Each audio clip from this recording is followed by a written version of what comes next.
Bonjour à tous. La capsule d'aujourd'hui porte sur les enzymes, toujours les enzymes de restriction comme continuation. On va s'intéresser aux cartes de restriction. Donc on va commencer par un petit rappel concernant le cours, puis on passe aux exercices. Donc allons-y.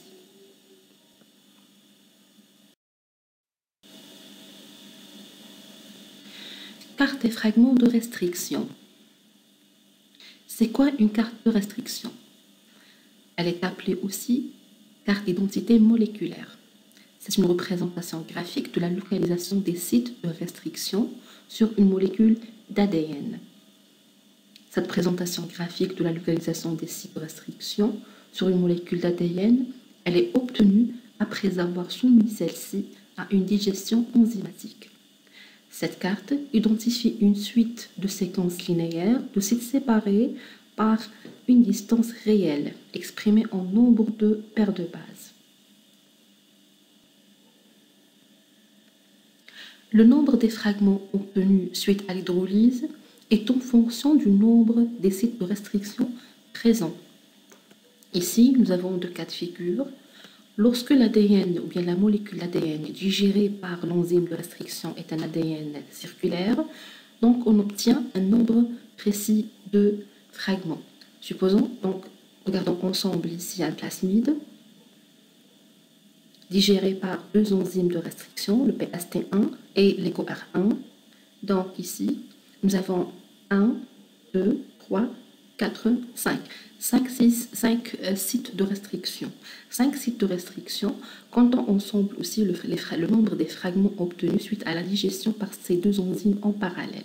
Donc, passons de gauche à droite, ou bien dans le sens de l'aiguille de la montre.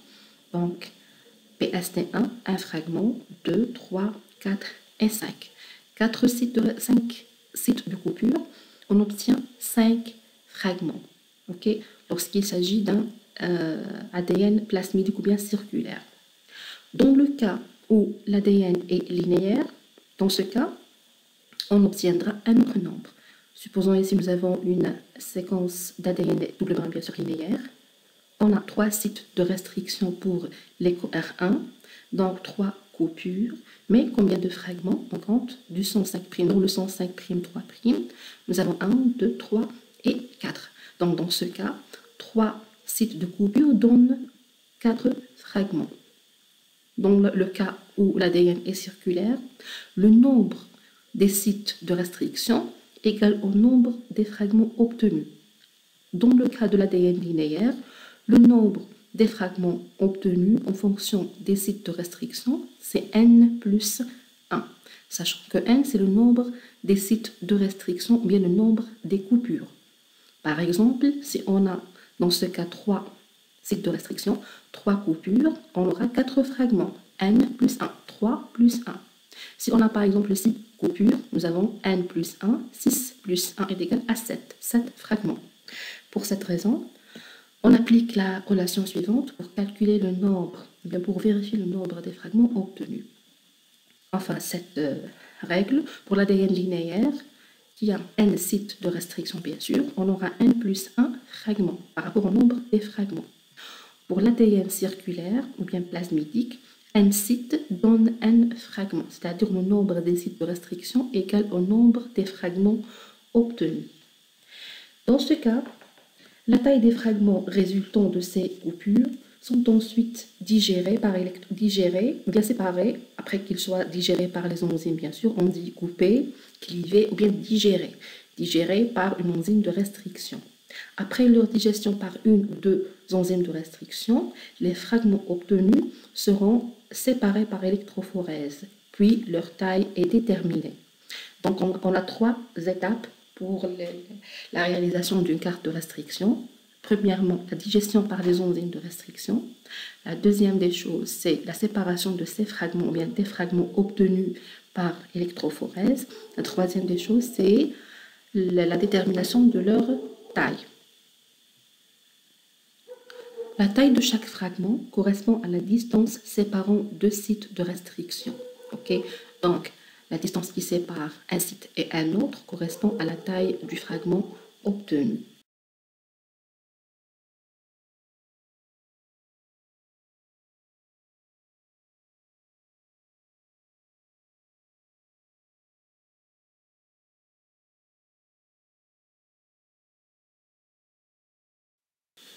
Une autre notion aussi dont nous devons parler, nous avons la simple digestion et la double digestion.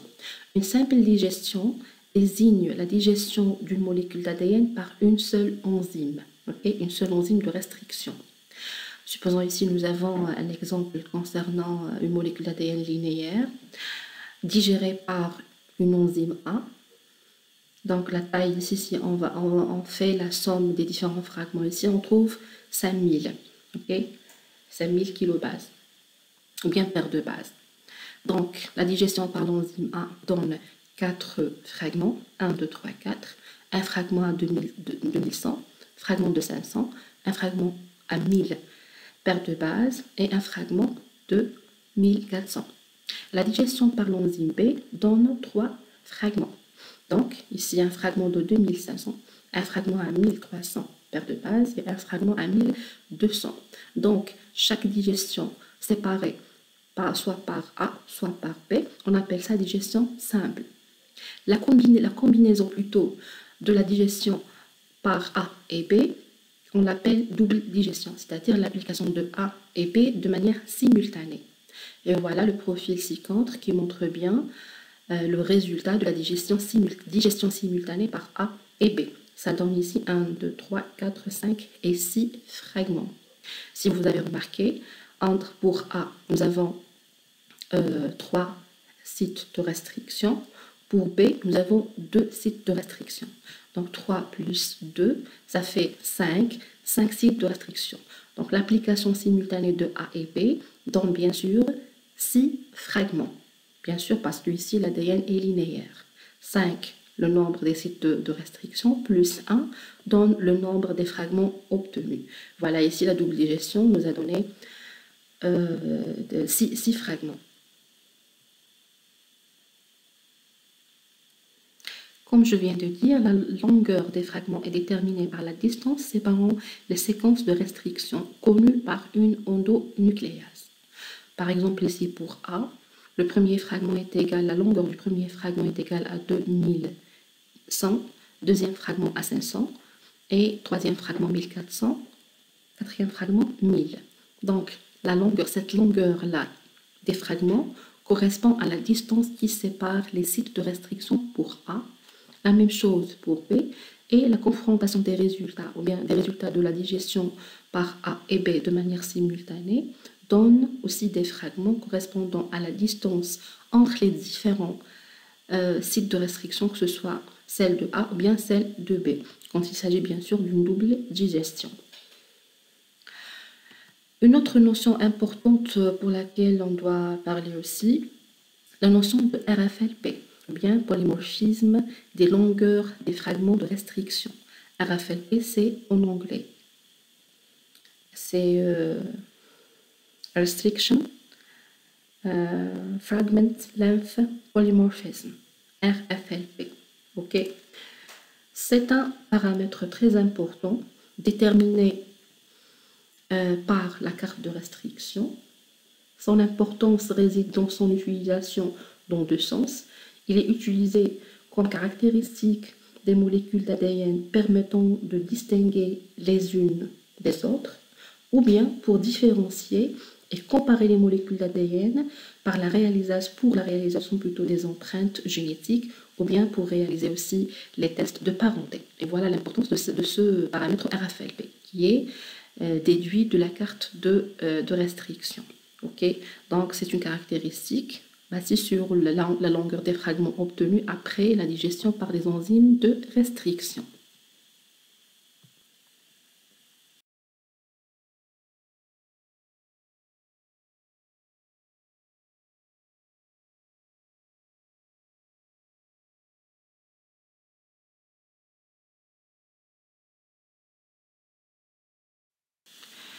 On passe maintenant aux exercices d'application. Commençons par le premier exercice. Bon, je lis l'énoncé. Exercice numéro 1. Déterminer les sites de coupure de 2 enzymes de restriction A et B sur un fragment d'ADN linéaire. Donc, la première information à tirer à partir de cette question, c'est que l'ADN utilisé, il est linéaire. Donc ici, il faut mettre en tête le nombre des fragments qui sera obtenu suite à la digestion par soit A, soit B, soit la double digestion avec A et B de manière simultanée. L'enzyme A coupe et donne deux fragments. Le premier fragment 2 kilobases, deuxième fragment 8 kilobases. Donc ici A coupe une seule fois, donc il a donné deux fragments, c'est-à-dire N plus 1. L'enzyme B coupe et donne deux fragments aussi, un fragment de 3 kilobases et un fragment de 7 kilobases.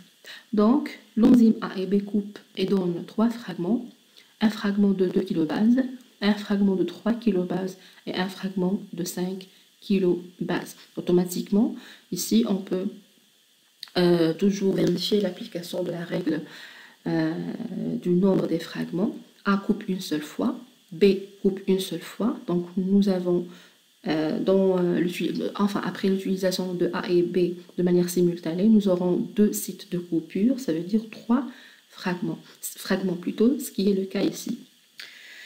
Réponse. En passant à la réponse. Soit ici ce schéma, qui schématise, soi-disant, la molécule d'ADN utilisée, bien fragmentée dans notre exercice. Bien sûr, ici, 10 kilobases, c'est la taille de l'ADN. Je l'ai déduit à partir des fragments obtenus avec A et B. 2 plus 8 pour A est égal à 10, 3 plus 7 pour B est égal à 10, et même la double digestion nous a donné des fragments dont leur somme est de 3 plus 5 est égal à 10. Premièrement, je vais commencer par la carte de restriction de A. C'est très simple. Donc ici, l'enzyme A coupe et donne deux fragments. Donc sur le même schéma, je vais positionner le site de restriction de A. Et voilà, j'aurai ce schéma-là. Donc ici, je mets cette flèche noire, montre le site de restriction de A, de telle sorte que j'aurai un fragment de 2 kilobases et un fragment de 8 kilobases. OK? Pour l'enzyme B, si on applique l'enzyme B, on aura deux fragments, bien sûr, un fragment à 3 et un fragment à 7. Ici, je peux prendre cette possibilité parce que pour résoudre ces exercices, il faut essayer toutes les possibilités pour avoir la réponse juste. Et voilà la chaîne de la molécule d'ADN. J'ai mis B ici. Donc, j'ai ici pour B un fragment à 3 kilobases et un fragment à 7 kilobases. Donc, je peux aussi mettre B dans l'autre côté. Donc, je vais utiliser ici, je crois que la flèche du curseur n'est pas visible. Je vais essayer de changer le pointeur, voilà. Je peux mettre par exemple B ici. Ok, je peux mettre B ici. Voilà.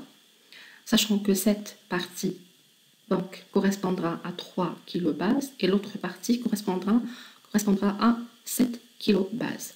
Mais après, si je fais la confrontation des résultats, après l'application simultanée de A et B, c'est-à-dire la double digestion par A et B, je trouve bien sûr 3 fragments, mais est-ce que je trouve ces fragments-là? Est-ce que je trouve 2 kilobases, 3 kilobases et 5 kilobases? On va vérifier ensemble la possibilité que j'ai mis ici par cette couleur rouge. Donc j'aurai un fragment, bien sûr A, toujours ici, il est là. Enfin, supposons que A, il est là. Donc, cette partie est de 2 kilobases. 2 kilobases. Cette partie, donc, si B, il est là, sachant que à partir de ce site jusqu'à l'autre extrémité, normalement, c'est 3. Ici, c'est 3. Donc, il me reste ici uniquement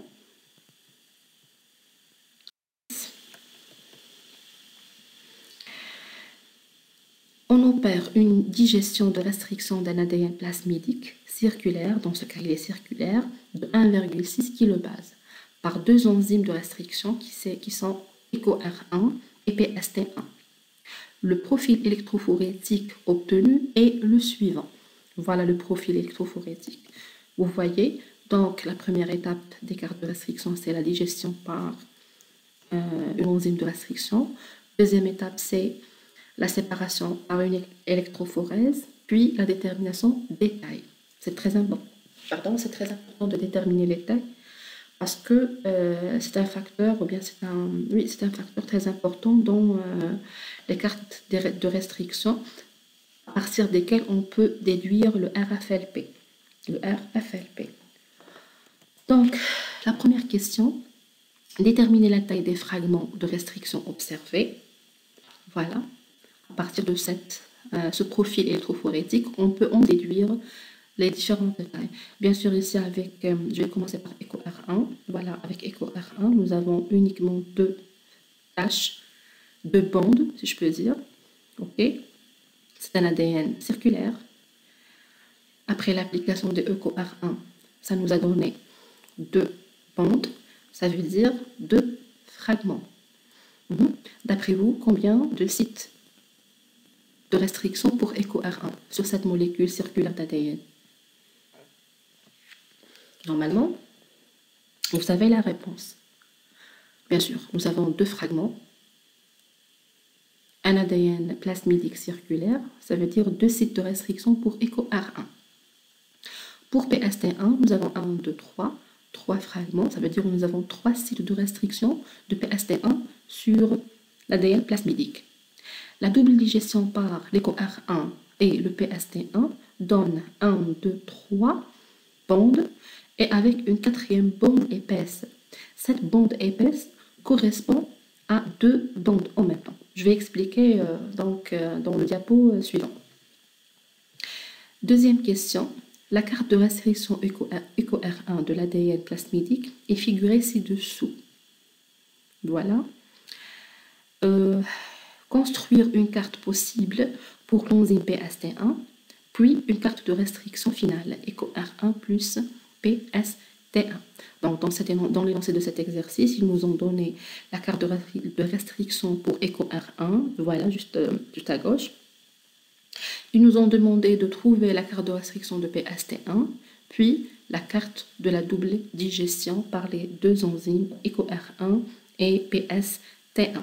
Donc, c'est simple pour EcoR1 tout seul, c'est simple aussi pour PST1 tout seul, mais le travail sera sur la carte de restriction de la double digestion, c'est-à-dire la confrontation des résultats obtenus par l'EcoR1 et le PST1.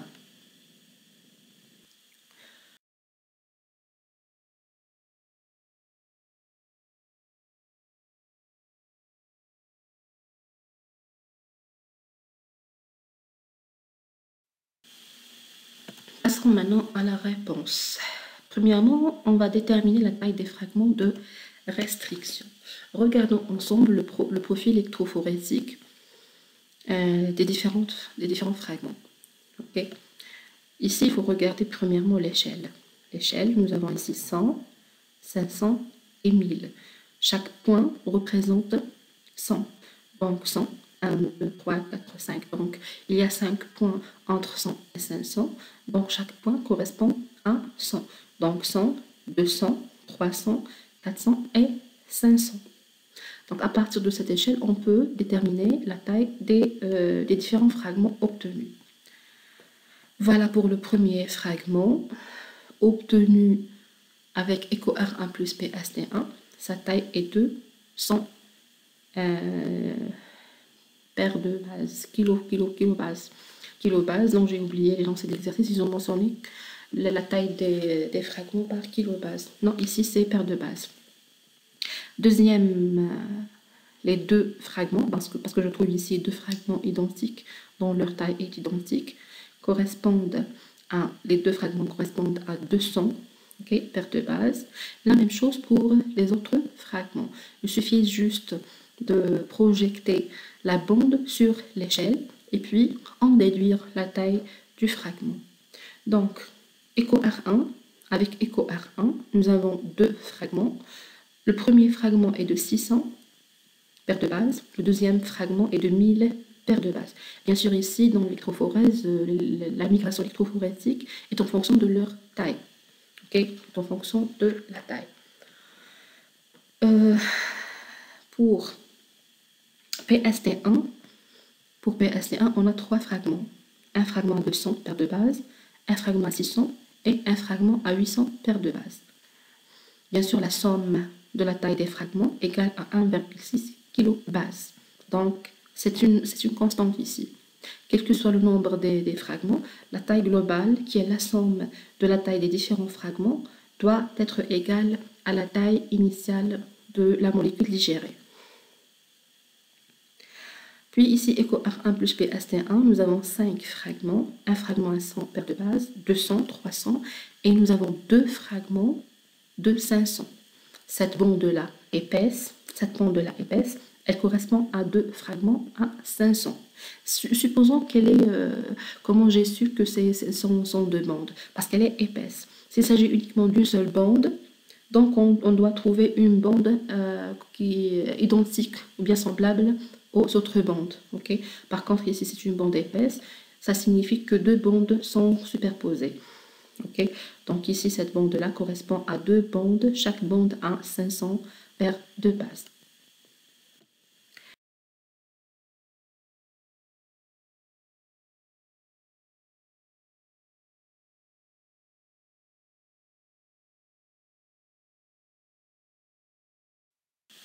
Deuxième question, c'est la détermination de la carte de restriction. Donc, comme donné, nous avons la carte de restriction de l'EcoR1 avec bien sûr les tailles qu'on a eues. Voilà, EcoR1 qui a 2 fragments, un fragment à 600 et un fragment à 1000 paires de bases. Donc, regardons ensemble le schéma, le graphe, donc la cartographie des sites de restriction de l'EcoR1. Ça donne 2 fragments, un fragment à 600 et un fragment à 1000. Maintenant, on passe à la détermination de la carte de restriction de PST1. J'ai dit que c'est simple. De manière séparée, c'est simple de déterminer les cartes de restriction. Ce qui nécessite vraiment un travail ou bien d'étudier les différentes possibilités, c'est la confrontation des résultats quand il s'agit d'une digestion double par les 2 enzymes simultanément. Donc ici, la carte de restriction de PST1. Nous avons, voilà ce cercle sur lequel on va positionner les sites de restriction. PST1, donc nous avons 3 fragments, un fragment à 200, un fragment à 600 et un fragment à 800. Ici, c'est un plasmide, ADN circulaire. Nous avons combien de fragments? Nous avons 3 fragments. Donc automatiquement, nous avons 3 sites de restriction. Okay? Toujours prêter attention au site de l'ADN, de la molécule d'ADN, s'il s'agit d'une molécule circulaire ou bien linéaire. Dans notre cas, c'est une molécule circulaire. 3 fragments, ça veut dire 3 sites de restriction. Je vais commencer par le fragment de 200. Je vais positionner de manière aléatoire le site de 2 sites de coupure. Donc ici, j'ai un fragment de 200. Je dois positionner, donc il me reste ici, j'ai positionné par ces barres-là, qui montrent le site de coupure de PST1 sur ce plasmide. Donc il me reste uniquement un seul site, parce que j'ai dit qu'on a 3 fragments, donc 3 sites de restriction. J'ai mis déjà 2 sites. La distance entre ces 2 sites, c'est 200. Donc, tant que j'ai un fragment de 200 paires de bases, donc la distance entre 2 sites de restriction du PST1 doit être de 200 paires de bases. Je vais choisir un emplacement du troisième et du dernier site de restriction, de telle sorte que j'aurai 2 fragments, un fragment à 600 et un fragment à 800. Donc, je vais essayer de le mettre ici, et voilà. J'ai ici un fragment à 600 et le reste toujours, donc, et le reste, bien sûr, 800.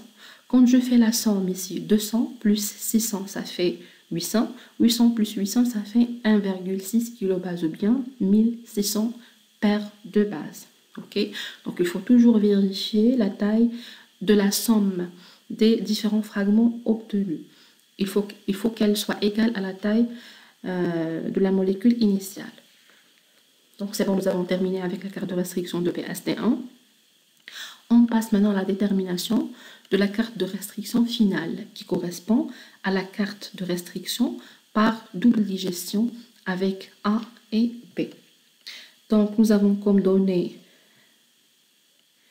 la carte de restriction finale. Nous avons comme données Éco R1 plus PST1, ça donne 5 fragments. Premier fragment à 100, deuxième fragment 200, 300 et 2 fragments de 500. Okay?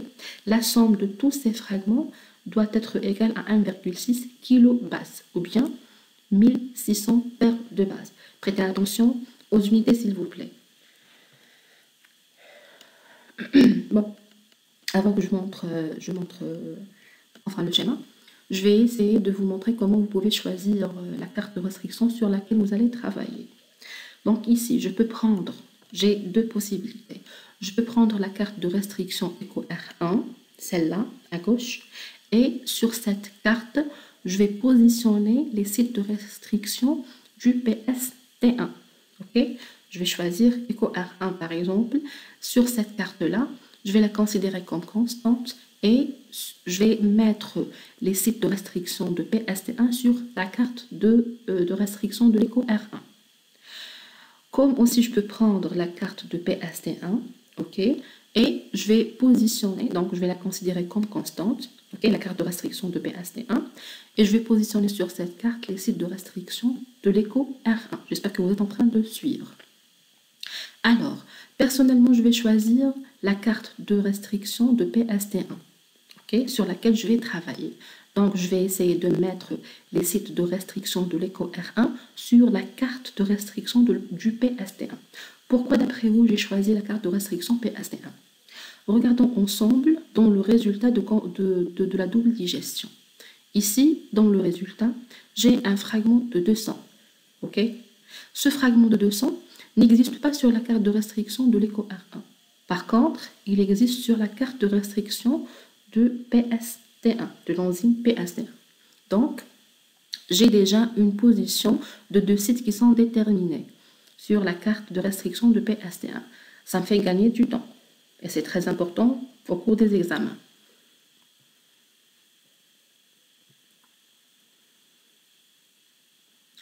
Donc, je reprends. Je vais choisir la carte de restriction PST1 sur laquelle je vais positionner les sites de restriction de Éco R1. Pourquoi j'ai choisi PST1?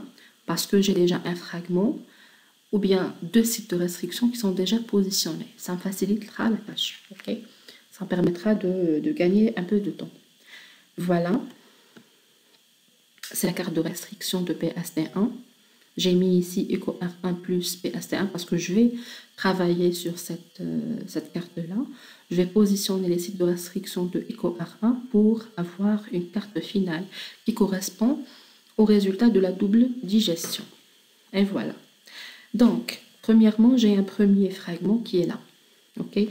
Tous les sites de restriction de PST1 sont déjà positionnés. Donc, je vais essayer de trouver un emplacement des sites de restriction des Éco R1 de telle sorte que je peux trouver ces fragments-là. Et bien sûr, je vais vérifier. Je vais vous montrer comment vous pouvez vérifier vos résultats pour que vous pouvez s'assurer que votre choix est valable, bien et juste. Ici, le fragment de 200 paires de bases, je ne vais pas le toucher parce que c'est déjà constant. Ok, je vais passer au deuxième fragment de 600. Donc ici, dans le résultat de fragmentation de la double digestion, j'ai un fragment à 100 et j'ai un fragment à 500. Sachant ici, nous avons 2 fragments à 500. Donc 600 ici, je sens que 600 peut être partagé en 100 plus 500. Ok, je vais essayer de mettre le site de l'Éco R1 ici sur ce fragment de 600. Et voilà, j'ai mis ici le site de restriction de l'Éco R1. J'ai eu un fragment de 600 et un fragment de 500. Donc déjà, sur cette carte de restriction, j'ai un fragment de 200, j'ai un fragment de 100 et j'ai un fragment de 500. Il me reste 2 autres fragments. Ou bien 3 autres fragments, un fragment uniquement, un fragment à 300 et un fragment à 500. Dans cette partie, nous avons un fragment à 800 paires de bases, obtenu suite à la digestion par le PST1. Donc 800 est égal à 500 plus 300. Donc je peux positionner ici, je peux mettre ici le site de restriction de Éco R1 sur ce fragment-là, de telle sorte que j'aurai un fragment de 300 et un fragment de 500. Et voilà, j'ai mis ici le site de restriction de EcoR1. Donc j'ai ici en noir 300, c'est le fragment obtenu, et aussi un fragment de 500. Ok, je vérifie maintenant mes résultats, s'ils sont justes ou non. Donc pour PST1, c'est déjà vérifié parce qu'on a mis directement la carte de restriction de PST1. Donc on ne l'a pas changé. Donc ce n'est pas la peine de vérifier la carte de restriction de PST1. D'abord, je vais commencer par le comptage des différents fragments obtenus suite à la double digestion. Donc commençons ici par PST1 dans le sens de l'aiguille d'une montre, parce que je sais que mon pointeur n'est pas affiché, je sais pas s'il y a un problème. Donc j'ai un fragment à 200, deuxième fragment 100, troisième fragment 500, ok, quatrième fragment 500 et cinquième fragment à 300. Donc j'ai 5 fragments avec leur taille correspondant au résultat obtenu ici. Donc j'ai un fragment à 100, 200, 300 et 2 fragments à 500. Jusqu'à présent, toutes les données sont vérifiées. Donc je dois passer à la vérification de la carte de restriction de EcoR1. Si toujours elle est valable ou non. Je dois passer par ces vérifications pour qu'on s'assure que notre réponse est juste. Ok? Donc ici, je focalise uniquement les sites de restriction de l'EcoR1. Est-ce qu'elles sont justes ou pas? Ok? J'ai ici EcoR1 et voilà, toujours dans le sens de l'aiguille de la montre pour que vous sachiez le sens que j'utilise pour compter les fragments, enfin la taille des fragments. J'ai ici combien de fragments entre ces deux sites? Enfin, j'ai un fragment à 500 et j'ai un autre fragment à 500. Donc 500 plus 500, c'est un fragment à 1000. Ok? Donc dans l'autre côté, j'ai un fragment à 300, j'ai un fragment à 200 et un fragment à 100. Donc la somme de ces trois fragments est 600.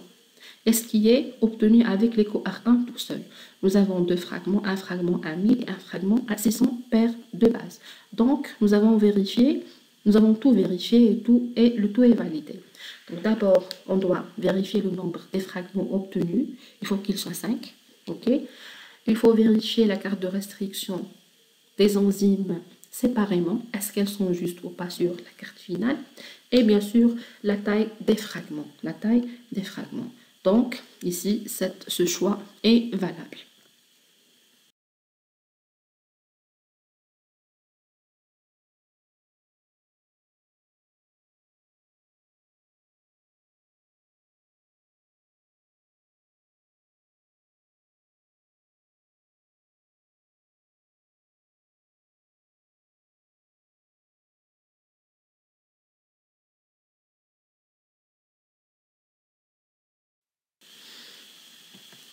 Attention, d'autres positions des sites de restriction sont possibles, mais sont-elles justes? On verra. Il se peut que l'un parmi vous peut choisir une autre position pour les sites de restriction de l'EcoR1. Est-ce qu'elles seront justes ou non? Donc, il y a une seule possibilité qui est juste, mais je vais vous montrer comment vous pouvez vérifier, okay, avant de finaliser votre réponse. Normalement, voilà les données qu'on a besoin, voilà les données qu'on doit vérifier. Donc, le résultat de la double digestion EcoR1 plus PST1, on doit avoir 5 fragments, 100, 200, 300 et 2 fragments à 500. La somme des fragments, elle est de 1,6. Avec PST1, on doit avoir 3 fragments, un fragment à 200, un fragment à 600 et un fragment à 800. Pour l'EcoR1, 2 fragments, un fragment à 600 et un fragment à 1000. Supposons que l'un parmi vous va choisir cette position. Toujours, on va figer la carte de restriction de PST1, c'est-à-dire on va la garder comme constante et on va positionner les sites de restriction de l'EcoR1 sur la carte de restriction de PST1. Comme je vous ai montré, vous pouvez choisir l'une des cartes de restriction et vous pouvez commencer le travail sur la carte choisie. Il est préférable de choisir une carte qui contient déjà un fragment connu suite à la digestion, à la double digestion, comme je l'ai fait pour déterminer la carte finale dans le diapo précédent. Donc ici, vous voyez, regardons ensemble la position de l'écho R1 ici. Voilà le site de restriction. Donc je vais utiliser toujours, je vais essayer de montrer, de faire sortir le pointeur. Voilà. Ici, c'est écho R1, le premier site. Le deuxième site de l'écho R1. Donc on va vérifier ensemble le nombre des fragments obtenus suite à la double digestion. Voilà le premier fragment. 1, 2, 3, 4, 5. Donc, nous avons 5 fragments. Il n'y a pas de souci. Donc, on va vérifier la taille de ces 5 fragments. Donc, le premier fragment, c'est 200. Donc, je vais ici éliminer 200. Il y a un fragment de 300. Voilà, il y a un fragment de 300. Est-ce que j'ai 2 fragments de 500? Voilà, ici un fragment de 500. Oui, le deuxième fragment de 500. Et voilà. J'ai ici un fragment de 500. Pardon. Et un fragment de 500 ici. Et un fragment de 500 ici. J'arrive mal à utiliser ce pointeur, mais je suis obligée pour vous montrer comment vous pouvez raisonner pour vérifier vos résultats. Donc, nous avons vérifié cette première donnée. Donc, nous avons 5 fragments et toutes les tailles figurent sur cette carte-là. Donc, je vais revenir au pointeur pour que je puisse travailler. Enfin, avant de revenir au pointeur, je vais effacer d'abord ce que j'ai mis ici. Voilà. Je dois l'effacer. Sinon, ça apparaîtra lors de la présentation de la vidéo.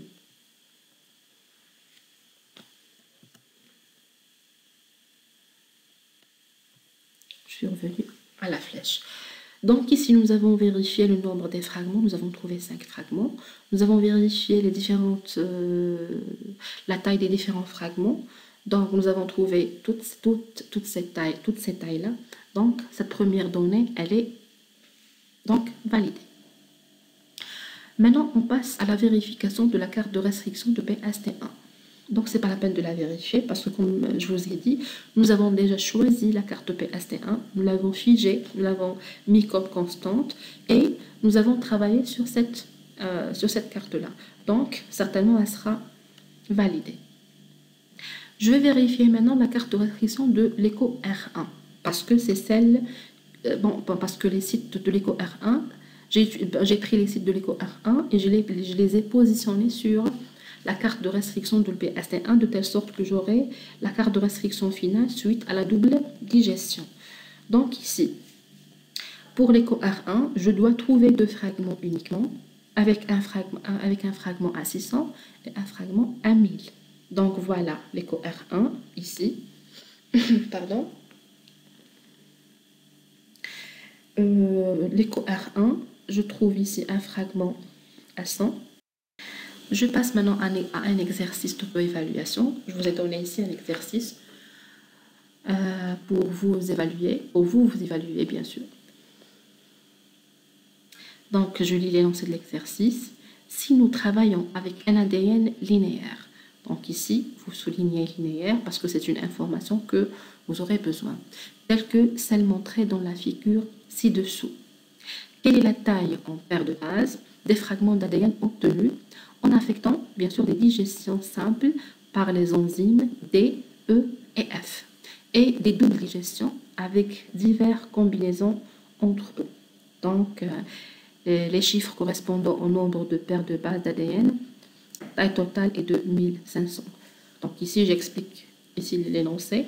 Vous avez l'ADN linéaire dont la taille globale, donc elle est de 1500 paires de bases.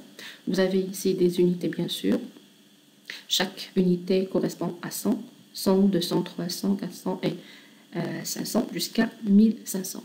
Donc cette figure-là montre la taille globale de la molécule d'ADN étudiée. D'abord, vous allez déterminer la taille des fragments suite à la digestion par chaque enzyme séparément. Donc, les tailles des fragments obtenus suite à la digestion par l'enzyme E, toute seule. Donc, on voit ici qu'il y a un seul site de restriction pour l'enzyme E. Puis, la taille des fragments obtenus suite à la digestion par l'enzyme F. Donc, ici, on note que F, il a 2 sites de restriction. Donc, avec F uniquement, on aura 3 fragments. Puis, vous devez déterminer la taille des fragments avec D uniquement. Donc, D aussi, il a 2 sites de restriction. Donc, on aura 3 fragments. Donc, vous devez déterminer la taille des fragments obtenus suite à la digestion par chaque enzyme toute seule. Puis, vous faites les différentes combinaisons possibles, 2 à 2, puis tous les enzymes ensemble. C'est-à-dire, premièrement, vous allez chercher la taille des fragments suite à la digestion par E tout seul, puis par F tout seul, puis par D toute seule. Soit tout, soit toutes, parce que le nom enzyme, il est féminin et masculin. Deuxième combinaison, donc vous devez chercher la taille des fragments obtenus après la double digestion avec E et F, double digestion avec E et D, double digestion avec F et D, et la double digestion avec E, F et D. Je crois que c'est très très simple. Si vous avez des questions, bien sûr, vous pouvez poster des commentaires et je vais essayer de vous répondre. J'espère que c'était un peu clair.